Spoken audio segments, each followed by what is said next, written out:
when I was a teenager, I was doing teenage stuff. I definitely wasn't thinking of changing the educational system. Unlike two very courageous Jordanian sisters who created the serious gaming company Sakura Games in order to catapult schools into the 21st century, winning them the Pocket Gamer Mobile Games Awards 2021 in the category Rising Stars. Unfortunately, their visas were rejected, but being strong and courageous, Jana AlBdour filed an appeal, was successful, and she told me that she did her very first trip. Yesterday, at 16 years old, she got the message on Monday that she can be here, traveled all the way here by herself. It was a huge adventure. I'm sure she's going to tell you more about. A very warm welcome, Jana AlBdour.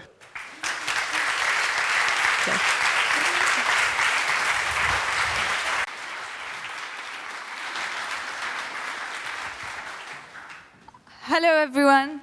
I'm Jana, as she told you, and I'm so happy and honored to be here, to have flown all the way from Jordan through Turkey and here. And as she told you, I filed an appeal, and actually last week they told me, the embassy sent me an email, and they were like, hey, this takes 6 weeks to process. So I didn't schedule a flight, I didn't schedule anything. And this Monday, I was studying for a physics exam, and they called me and they were like, hey, what time is your flight tomorrow? And I was like, I don't have a flight.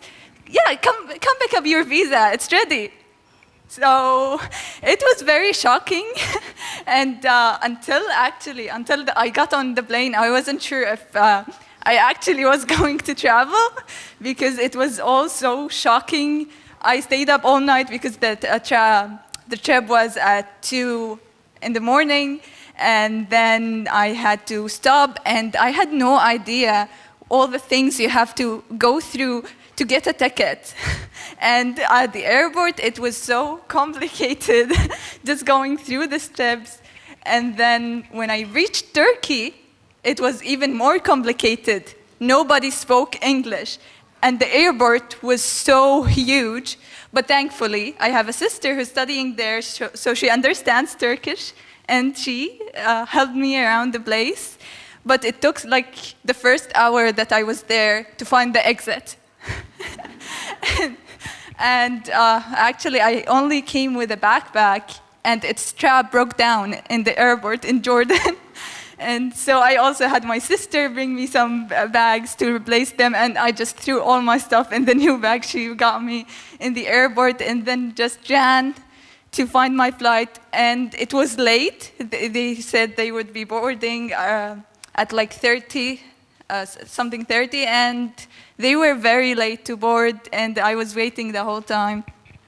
Then when finally reaching Hamburg, I got lost in the airport. Yeah, like the first, I was on passport control for a while. And then when I got past that, I wanted to go take a walk around the airport. But when I left the airport, I didn't know where to go. And I was lost for a bit. Then I decided that I should probably find out where my hotel is.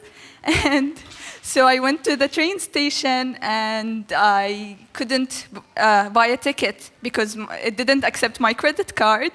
And my least, the smallest amount of money I had was 20 euros, and the machine doesn't accept it. So I had to go on another trip to look for change. And when I finally booked the ticket, I couldn't find the train. Yeah. And when I finally found the train, I couldn't find the one after it, so I just walked the rest of the way to the hotel. And this is all without any hours of sleep. That was I could no longer function. My head was very light. And that was when I realized I probably need to sleep some more. But I'm very happy to be here. Thank you for having me. And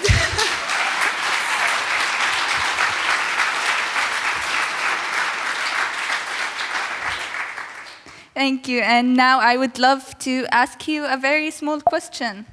And okay, so what comes to your mind when you first hear this word? A word I hate personally, honestly. It sucks. But what comes to your mind when you first hear it? I wanted you to think about it for a second. Okay, so maybe it was bullying. How many people here thought of bullying in school? I'm so sorry you guys went through that. Maybe it was exams. I thought of exams, certainly. And that was because I am going through my second exams. I have like 56 exams every semester.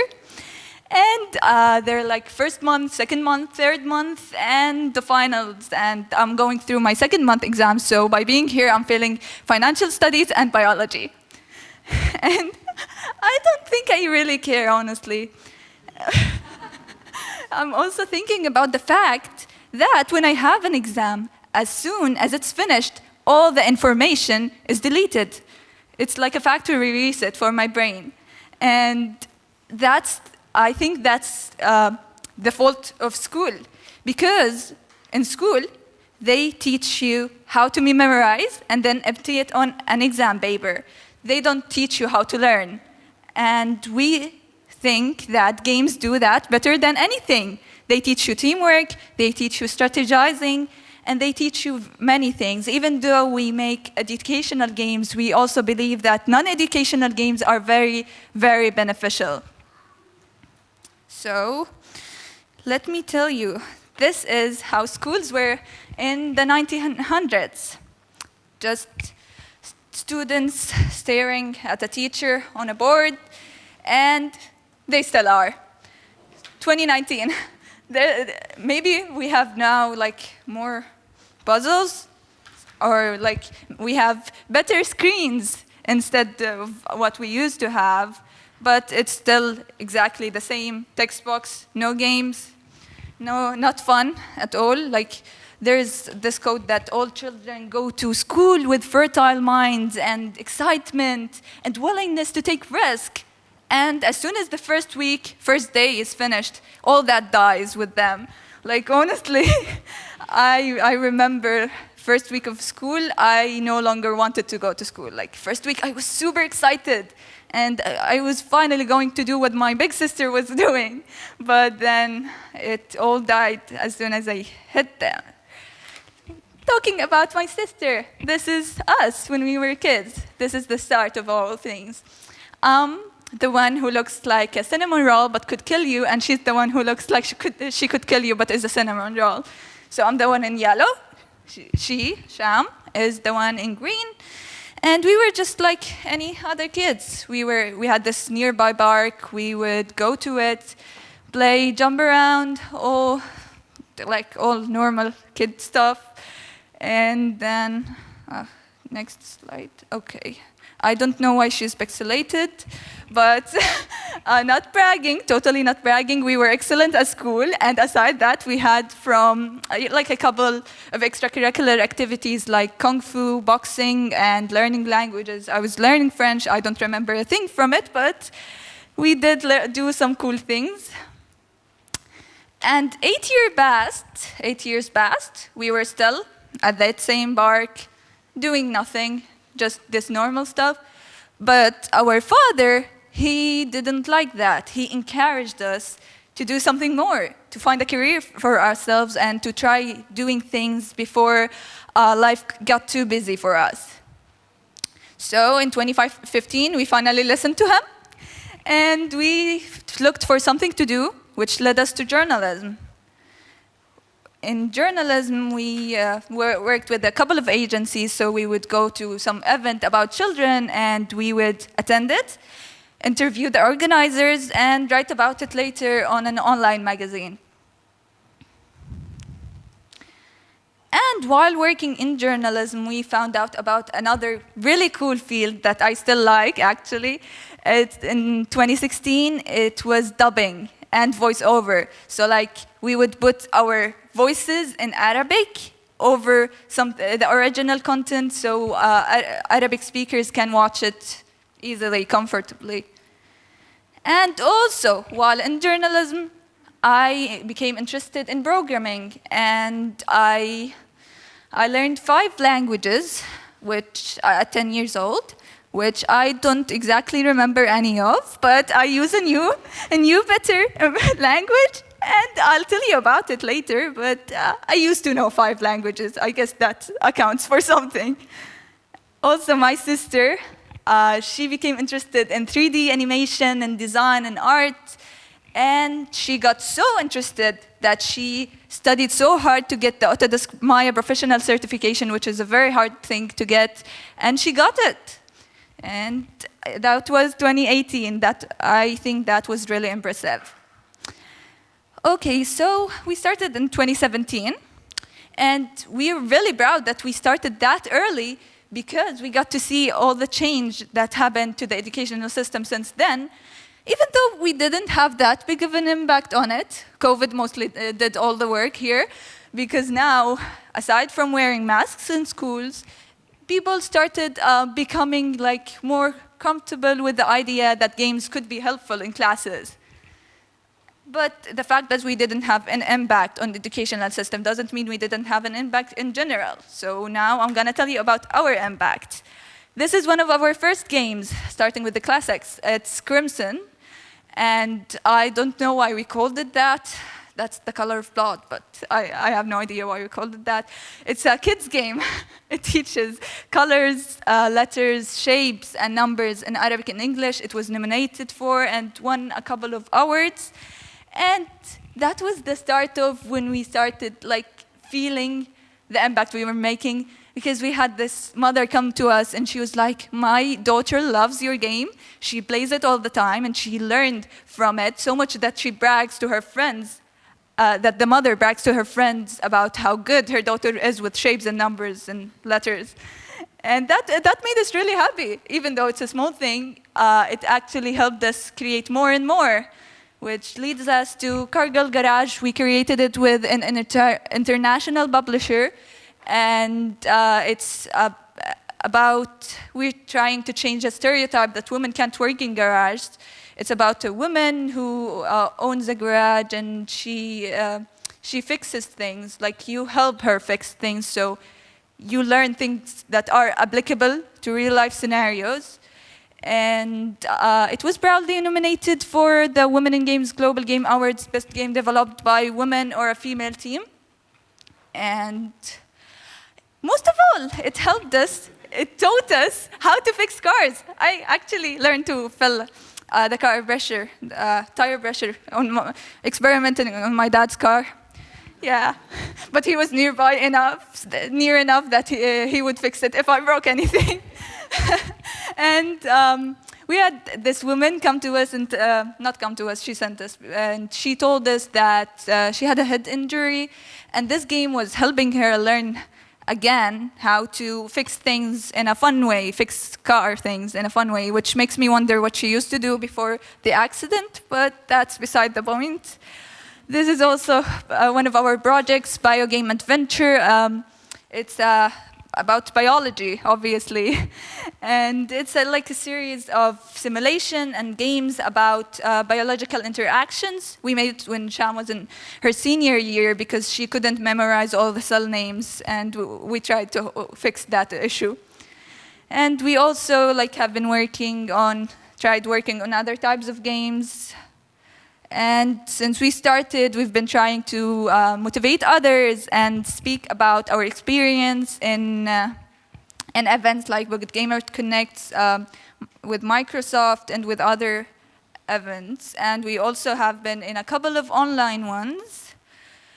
And we won the very big Indie Bitch and Big Indie Bitch. We were nominated for International Mobile Gaming Awards. We were nominated for Young Guns. And we became ambassadors for women games and Womenpreneur, where we aim to support and represent women in the gaming industry. And there was no better way to end 2021 than winning the Rising Star Award that Jennifer told us about. And we were part of the Womenpreneur tour, which covered some success stories for women in the MENA region. we also have been covered by TV channels and other TV channels, Reuters, ABC News, and Strive magazine, which Katrina told you about. And we were also with Al Jazeera, and Sham, since she graduated high school, she got 3 scholarships. I think that's impressive. And the first one was in Al Hussein Technical University, which is a university in Amman. And she studied 1 year of computer engineering, computer science there. And then she got a scholarship in the American University in Cairo that she turned down. And the American University in Cairo is one of the best in the region. And then she got one that she accepted, Istanbul Technical University, which is one of the oldest technical universities in Turkey, and she's going to start next semester. And I also, in 2021, she was busy. So was I. I started working with hyper-casual gaming companies. Some of the prototypes are made. And which brings me to tell you that I am working with Crazy Labs, one of the best. This is since last month, right after, next to my 16th birthday, I started working with Crazy Labs, one of the best hyper-casual companies in the industry, and they're not only the best in numbers, but they are the best in people. This has been a really exciting month for me. I can't show you any prototypes, unfortunately, but it was really fun. And this is our logo. You already seen it, and we believe in this quote that some people get an education before going to college, and the rest, get it after they get out of college. So my dad is a huge believer in this. That's why he encouraged us to start our career very early, and I'm really grateful for that.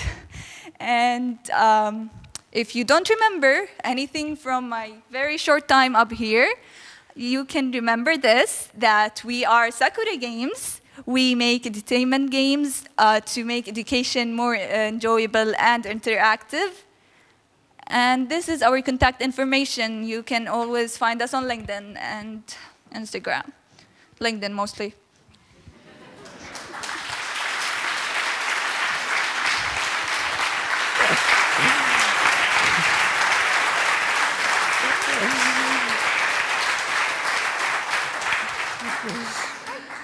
Well, we are obviously very, very happy that you made it here. Thank you. And even that you made it from the airport here. Yeah, that was harder, actually. If at such a young age you already have so much going on, I'd love to know, what are your plans? Do you already know where you want your career to go? What do you see happening in the next couple of years? Honestly, my sister always tells me to live in the moment, and this is one of the times where I will. And so I am working with the hyper-casual company, as I told you, and I see maybe in the future I will continue making entertainment games. But for now, I see this as a good career choice.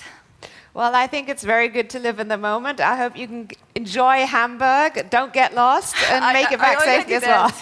I even got lost this morning. Okay. Even though I came here on a taxi with Susan. And so I guess we'll have to strap you to the chair and then... No, I always find my way back. So well, that's true. That's a good thing. Well, thank you so much for being with us today. Thank It was you. amazing to have you. Thank you.